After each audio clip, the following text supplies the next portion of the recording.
कुछ समय पहले की बात है। पृथ्वी से दूर एक परीलोक हुआ करता था। उस परीलोक में रमन और हिमानी नाम के दो पति पत्नी रहा करते थे।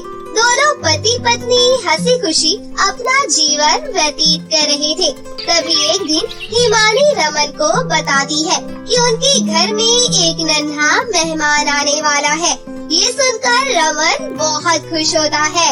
हिमानी, अब तुम्हें अपना और भी ज्यादा ध्यान रखना होगा, क्योंकि अब हमारी संतान इस दुनिया में आने वाली है। आप चिंता मत कीजिए, मैं अपना अच्छे से ध्यान रखूंगी। ऐसे ही समय बीतने लगता है। उनके घर के सामने एक कमला नाम की जादूगरनी अपनी बड़ी सी हवेली में रहा करती थी। उसकी हवेली के सामने एक बगीचा था, जिसमें बहुत सारे सेब के पेड़ लगे हुए थे। ऐसे ही एक दिन हिमानी परी अपने घर के बाहर टहल रही होती है। तभी उसकी नजर जादूगरनी के बगीचे पर जाती है, जहाँ पर बहुत सारे सेब के पेड़ थे। उन पेड़ों के सेबों को देखकर हिमानी परी को सेब खाने की इच्छा होने लगी। वो अपनी ये इच्छा अपने पति रमन को बताती है। हमारे घर के पास जो जादूगरनी रहती है, उसके बगीचे में बहुत सारे सेब के पेड़ हैं। उनमें ढेर सारे सेब लगे हुए हैं। उन सेबों को देखकर मेरी इच्छा भी सेब खाने को कर रही है। हिमानी, समझने की कोशिश करो। वो बगीचा परीलोक की सबसे ताकतवर जादूगरनी कमला का है। वहाँ जाना बहुत ही मुश्किल है। देखो, मैं तुम्हारे लिए अमरूद, केले, अनार और साथ ही अलग अलग फल लेकर आया हूँ। तुम ये खा लो। एक बार इसे खा कर तो देखो, तुम्हें बहुत अच्छा लगेगा। ये केले और अनार बहुत ही मीठे हैं। मैं इन्हें परीलोक के सबसे बड़े बगीचे यानी रानी परी के बगीचे से लेकर आया हूँ। तुम तो जानती ही हो कि रानी परी के बगीचे के फल कितने मीठे होते हैं। रमन के बार बार समझाने पर भी हिमानी वो फल खाने को तैयार नहीं होती। आप समझने की कोशिश करो, मुझे वही सेब खाना है। आप किसी भी तरह मुझे वही सेब ला कर दो। इतना बोलकर हिमानी परी रोने लगती है। अपनी पत्नी की जिद के आगे आखिर रमन को झुकना पड़ता है। फिर वो जादूगरनी के पास जाता है। जादूगरनी जी, मेरी पत्नी गर्भवती है और उसको आपके बगीचे के सेब खाने हैं। कृपया आप मुझे अपने बगीचे की कुछ सेब दे दीजिए। ये मेरा बगीचा है और इसके फल भी मेरे हैं। मैं इसके फल किसी को नहीं दूंगी। चलो जाओ यहाँ से। इतना बोलकर कमला जादूगरनी रमन को अपने बगीचे से भगा देती है। जादूगरनी ने तो मुझे सेब देने से मना कर दिया। अब मैं क्या करूं? मैं हिमानी का उदास चेहरा नहीं देख सकता। मुझे कुछ न कुछ तो करना ही होगा। फिर रमन कुछ देर सोचने के बाद ये फैसला करता है कि जादूगरनी के सो जाने के बाद वो जादूगरनी के बगीचे में जाएगा और सेब तोड़कर ले आएगा। फिर रमन रात के अंधेरे में जादूगरनी के बगीचे में जाता है और ढेर सारे सेब चुरा कर ले आता है।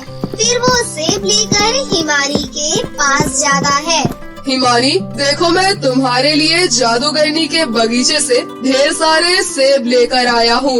सेब देखकर हिमानी बहुत खुश हो जाती है। फिर वो बड़े ही मजे से सेब खाती है, लेकिन इतने से भी उसका मन नहीं भरता। तो वो रमन को और सेब लाने को कहती है। हिमानी की खातिर रमन फिर से रात होने पर सेब चुराने जादूगरनी के बगीचे में जाता है, लेकिन इस बार जादूगरनी उसे सेब चुराते हुए देख लेती है। तुम्हारी हिम्मत कैसे हुई मेरे बगीचे से सेब तोड़ने की? मुझे माफ कर दो जादूगरनी जी। मैंने जो कुछ भी किया अपनी पत्नी की खातिर किया। लेकिन तुम्हें इसकी सजा जरूर मिलेगी। तुम्हारी पत्नी को मेरे सेब के बदले अपना बच्चा मुझे देना होगा। नहीं जादूगरनी जी, मैं ऐसा नहीं कर सकता। मैं अपना बच्चा तुम्हें नहीं दे सकता। एक बार फिर से सोच ले, अगर तुमने मुझे अपना बच्चा नहीं दिया तो मैं तुम दोनों को जान से मार दूंगी। इतना सुनकर रमन बहुत परेशान हो जाता है। फिर वो जादूगरनी की बात मान लेता है। घर आकर ये बात रमन हिमानी को बताता है। ये सुनकर हिमानी भी बहुत परेशान और दुखी हो जाती है। ऐसे ही समय गुजरने लगता है। कुछ महीनों के बाद हिमानी एक बहुत ही सुंदर सी बच्ची को जन्म देती है, लेकिन फिर उन्हें जादूगरनी से किया वादा याद आ जाता है। इसलिए दोनों परी लोग छोड़ने का फैसला लेते हैं। हिमानी, हमें जल्दी से परी लोग छोड़ना होगा, इससे पहले कि कमला जादूगरनी को हमारी बच्ची के बारे में पता चल जाए। लेकिन उन दोनों को जिस बात का डर था वही होता है। जादूगरनी को भनक लग जाती है और उसी समय वो वहाँ पहुँच जाती है और उस बच्ची को अपने साथ ले जाती है। रमन और हिमानी दोनों आँखों में आंसू लिए रोते रह जाते हैं, लेकिन जादूगरनी उन पर बिल्कुल भी तरस नहीं खाती। फिर जादूगरनी उस बच्ची का नाम कृतिका रखती है। धीरे धीरे कृतिका बड़ी होने लगती है और उसके बाल लंबे और घने होने लगते हैं। जादूगरनी ने उसे जंगल के बीचों बीच एक ऊंची सी मीनार में कैद करके रखा था। उस मीनार में चढ़ने के लिए सीढ़ियाँ नहीं थी, न ही कोई दरवाजा था, सिर्फ ऊपर एक खिड़की थी। कमला जादूगरनी ने कभी भी कृतिका के बाल नहीं काटे थे, क्योंकि जब भी वो उससे मिलने आती तो वो नीचे से उसे पुकारती, कृतिका, अपने लंबे और घने बालों को नीचे करो। जादूगरनी की आवाज सुनते ही कृतिका परी अपने लंबे और घने बाल खिड़की से नीचे गिरा देती। उन्हीं बालों के सहारे कमला जादूगरनी मीनार पर चढ़ जाती थी। ऐसे ही कई साल बीत जाते हैं। मीनार की कैद में कृतिका परी अक्सर अपना मन बहलाने के लिए गाना गाया करती थी। एक दिन की बात है, सूर्यनगर का राजकुमार विहान परीलोक में घूमने के लिए आता है। सुना है कि परीलोक बहुत सुंदर है, साथ ही परीलोक के जंगल भी बहुत ही सुंदर है, तो क्यों ना पहले परीलोक के जंगल को ही देखा जाए। जिसके बाद राजकुमार विहान परीलोक के जंगल में घूमने का निर्णय लेता है। अगले दिन वो परीलोक के जंगल के लिए निकल जाता है। जंगल बहुत ही घना था। वो घूमते घूमते रास्ता भटक जाता है। तभी उसे कुछ दूरी पर एक मीनार दिखाई देता है।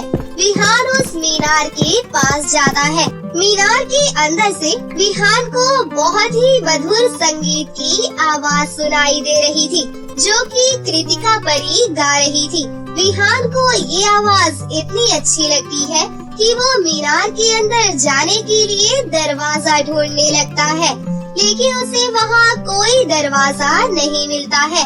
फिर वो उदास होकर वहाँ से लौट जाता है, लेकिन कृतिका परी की मधुर आवाज उसके मन को छू गई थी। पता नहीं उस मीनार में कौन रहता है, किसकी आवाज है जो कि इतनी मधुर है। उसकी आवाज से मन को अलग ही शांति मिलती है। अगर आवाज इतनी अच्छी है तो गाने वाली कितनी अच्छी होगी। उस दिन के बाद से हर रोज राजकुमार विहान उस मीनार के पास जाकर कृतिका परी का मधुर संगीत सुनने लगता है। एक दिन वो चुपके से दूर झाड़ियों के पास बैठ जाता है और कृतिका परी की मधुर आवाज सुनने लगता है। तभी मीनार के पास जादूगरनी आती है और बोलती है, कृतिका, तुम अपने लंबे और घने बालों को नीचे करो। जिसके बाद कृतिका अपने बाल नीचे करती है और कमला जादूगरनी उन बालों की मदद से ऊपर चढ़ जाती है। ये सब झाड़ियों में छिपा राजकुमार विहान देख लेता है। अगले दिन जैसे ही शाम होती है, राजकुमार विहान मीनार के पास जाता है। जादूगरनी की तरह वो कृतिका परी को पुकारने लगता है, कृतिका, अपने घने और लंबे बालों को नीचे करो। आवाज सुनते ही कृतिका परी अपने बाल नीचे करती है। राजकुमार बालों की मदद से मीनार तक पहुंच जाता है। कृतिका परी राजकुमार को अपने सामने देखकर घबरा जाती है। क्योंकि उसने आज से पहले किसी लड़के या आदमी को नहीं देखा था। इसलिए राजकुमार विहान कृतिका परी से बड़े ही प्यार से बात करता है और उसे समझाता है। अरे तुम घबराओ मत, मैं तुम्हें कोई नुकसान नहीं पहुंचाऊंगा। तुम मुझे अपना दोस्त ही समझो। मैं तुम्हारा मधुर संगीत सुनकर यहाँ आया हूँ। वैसे तुम हो कौन और मीनार में क्यों रह रही हो? ये मीनार कमला जादूगरनी का है। उसने मुझे यहाँ पर कैद कर रखा है। मेरे जन्म लेते ही उसने मुझे मेरे माता पिता से छीन लिया था। तब से ही मैं इसी मीनार में रहती हूँ। मैं उस जादूगरनी की मर्जी के खिलाफ कहीं नहीं जा सकती। लेकिन ये बताओ कि तुम कौन हो और इस घने जंगल में क्या कर रहे हो? मैं सूर्य नगर का राजकुमार हूँ। मैं परीलोक में घूमने के लिए आया हूँ। मैं परीलोक के जंगलों में घूम रहा था, तभी मेरे कानों में तुम्हारी मधुर आवाज सुनाई पड़ी और मुझसे रुका नहीं गया और मैं यहाँ पर आ गया। लेकिन अब तुम चिंता मत करो, मैं तुमसे वादा करता हूँ कि मैं तुम्हें उस जादूगरनी की कैद से जरूर आजाद करवा लूंगा। मुझ पर विश्वास रखो। कृतिका परी से वादा करके राजकुमार विहान मीनार से बाहर निकल जाता है। अब राजकुमार रोज शाम को जादूगरनी के मीनार से बाहर जाते ही कृतिका परी से मिलने मीनार में आ जाता है। अब कृतिका परी और राजकुमार विहान में गहरी दोस्ती हो जाती है। एक दिन जब राजकुमार विहान कृतिका परी से मिलकर घर लौट रहा था, तब जादूगरनी कमला ने उसे देख लिया। ये देखकर उसे बहुत गुस्सा आया। फिर वो कृतिका परी को आवाज लगाती है।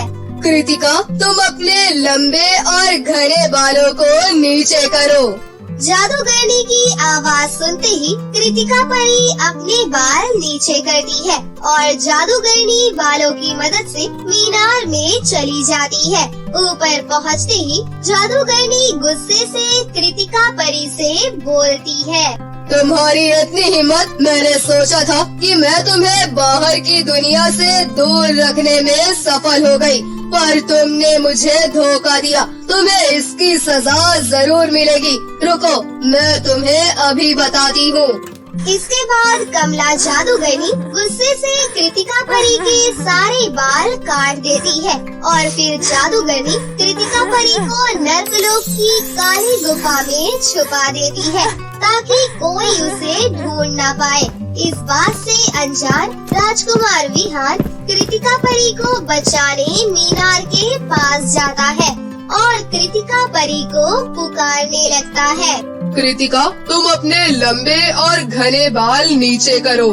राजकुमार की आवाज सुनते ही कमला जादूगरनी कृतिका परी के कटे हुए बाल खिड़की से नीचे कर देती है। बाल के सहारे राजकुमार मीनार पर चढ़ जाता है, लेकिन कृतिका परी की जगह जादूगरनी को देखकर राजकुमार हैरान हो जाता है।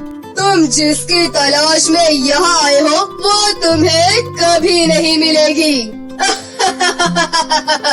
इसके बाद जादूगरनी जोर जोर से हंसने लगती है। ऐसा कहते हुए जादूगरनी राजकुमार को मीनार से धक्का दे देती है, जिसकी वजह से राजकुमार विहान बुरी तरह से घायल हो जाता है। फिर भी वो हिम्मत नहीं हारता और परीलोक की रानी परी से मदद मांगता है। राजकुमार विहान, आप चिंता मत कीजिए। हम सब परियां मिलकर कृतिका परी को जरूर ढूंढ लेंगे। उसके बाद सभी परियां मिलकर पूरे परीलोक में कृतिका परी को ढूंढती है, पर कृतिका परी उन्हें परीलोक में कहीं भी नहीं मिलती। फिर सभी परियां नर्कलोक की काली गुफा में जाने का निर्णय लेती है, जिसके बाद राजकुमार और सभी परियां मिलकर नर्कलोक चली जाती है। तभी वहाँ राजकुमार को कृतिका परी का वही गाना सुनाई देता है जो वो अक्सर गाया करती थी। आखिरकार राजकुमार विहान कृतिका परी को ढूंढ ही लेता है। फिर रानी परी जादूगरनी को बंदी बनाकर कारागार में डाल देती है और रानी परी कृतिका परी को देखकर बहुत ज्यादा खुश होती है और उससे बोलती है। कृतिका, अब तुम्हें चिंता करने की कोई जरूरत नहीं है। अब तुम आजाद हो। अब कोई तुम्हें बंदी नहीं बनाएगा और तुम अपने बालों की भी चिंता मत करो।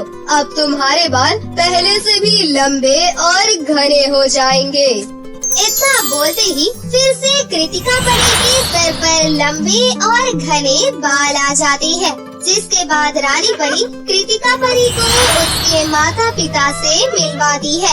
अपनी बेटी को सही सलामत और इतने सालों के बाद देखकर उसके माता पिता की आंखों में आंसू आ जाते हैं। फिर वो लोग रानी परी और राजकुमार विहान का धन्यवाद करते हैं, जिसके बाद सब लोग हंसी खुशी से एक साथ रहने लगते हैं।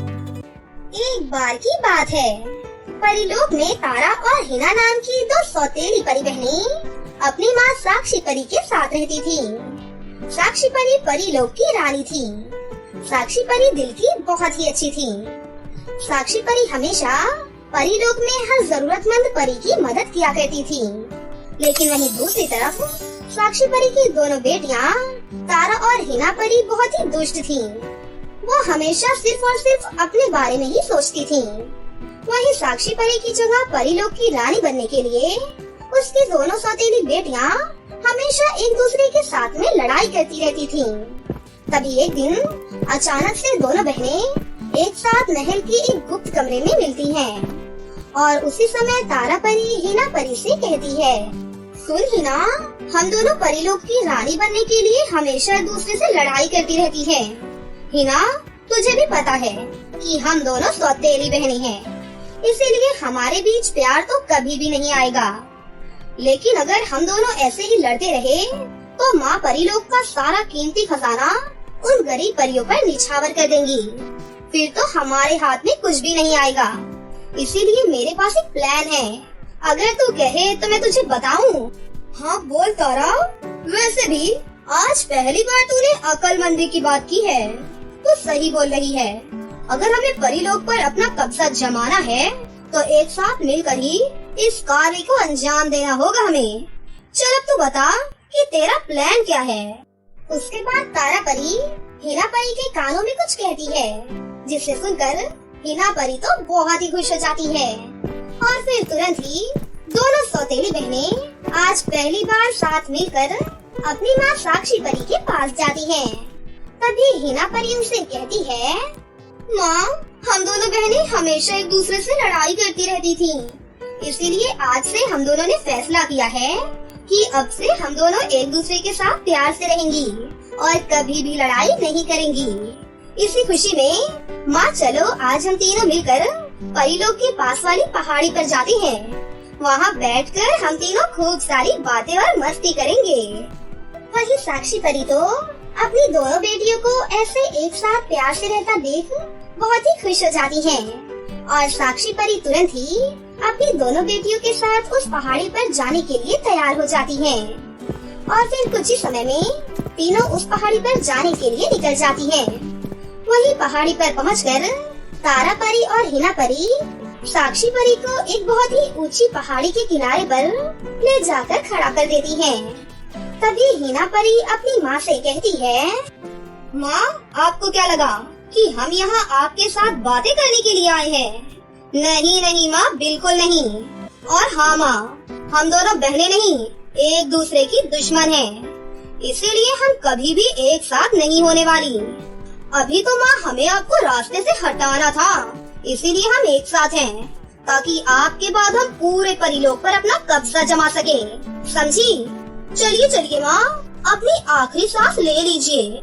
अब आपका जाने का समय आ गया है। जाइए, बहुत जी लिया अब आपने और बहुत सेवा कर ली सभी परियों की। अब चैन के साथ मरिए। इतना बोलकर हिना परी और तारा परी अपनी माँ को उस पहाड़ी से गिराने ही वाली होती हैं कि तभी वहाँ पर परीलोक की कुछ परियां आ जाती हैं और वो उन दोनों बहनों को डराकर वहाँ से भगाने लगती हैं, जिससे वो दोनों बहनें घबरा जाती हैं। फिर उसके बाद वो परियां साक्षी परी को उस पहाड़ी से गिरने से बचा लेती हैं। वहीं साक्षी परी तो खुद को मौत के मुंह से बाहर देखकर चैन की सांस लेती हैं और फिर वो अपनी दोनों बेटियों से कहती हैं, तुम दोनों को अपनी बेटियां बोलने में भी अब मुझे शर्म आती है। तुम दोनों ने परीलोक पर कब्जा जमाने के लालच में अपनी माँ को ही मारने की कोशिश की, लेकिन ये देखो मैं बच गई, क्योंकि मैं इतने सालों से इन परियों की मदद कर रही थी, जिसकी वजह से आज इन्होंने ही मुझे मौत के मुंह से बाहर निकाला। और इसीलिए अब मैं पूरा परीलोक और खजाना भी इन परियों के नाम कर दूंगी, और तुम दोनों के लिए परीलोक में या महल में कोई भी जगह नहीं है। जाओ, चली जाओ मेरी नजरों के सामने से। वही तारा परी और हिना परी तो साक्षी परी की ये बात सुनकर बहुत ही घबरा जाती हैं, और तब उन्हें अपनी गलती का एहसास भी होता है। फिर दोनों साक्षी परी से अपनी गलती की माफी मांगने लगती हैं, लेकिन साक्षी परी उनको बिल्कुल भी माफ नहीं करती। लेकिन ये देखकर वहाँ खड़ी बाकी परियां साक्षी परी को अपनी बेटियों को माफ कर देने के लिए बोलती हैं, जिससे सुनकर साक्षी परी उन दोनों को माफ कर देती है और उन्हें परीलोक में रहने की इजाजत भी दे देती है। वहीं उस दिन के बाद से तारा परी और हिना परी बहुत ही बदल जाती हैं और दोनों सबके साथ बहुत ही अच्छा बर्ताव करने लगती हैं और एक दूसरे के साथ भी सगी बहनों की तरह रहने लगती हैं।